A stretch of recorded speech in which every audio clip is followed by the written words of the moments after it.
Today's saint of the day, October the 31st, is St. Alphonsus Rodriguez, Jesuit. St. Alphonsus was a man who discovered holiness not in power or prestige, but in humility and service. He was born in 1532 in Segovia, Spain, and Alphonsus grew up in a very devout family and was educated by the Jesuits. He married young, became a father, and ran a very successful business until tragedy struck. Within a very short span of time, he lost his wife, all three of his children, and his business. He was broken by grief, yet strengthened by faith. And Alphonsus devoted himself entirely to God. At age 40, when most men of his time were settling into the rhythm of life, Alphonsus was beginning all over again.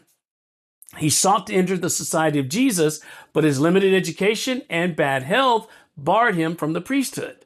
Still, the Jesuits accepted him as a lay brother, recognizing his deep spirituality and humility.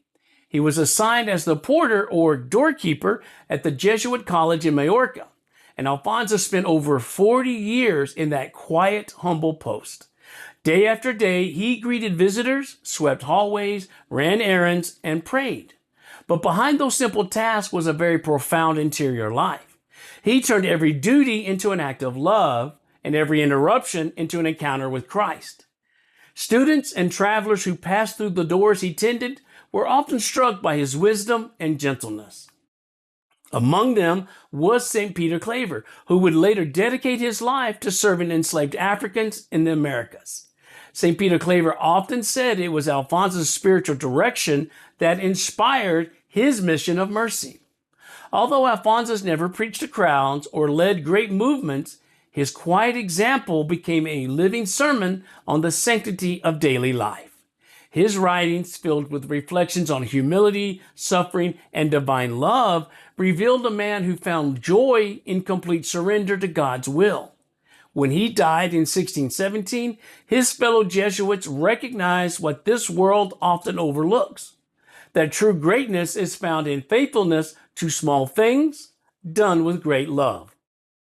He was canonized in 1888, and St. Alphonsus remains a very powerful reminder that holiness can bloom in the ordinary when the heart is extraordinary.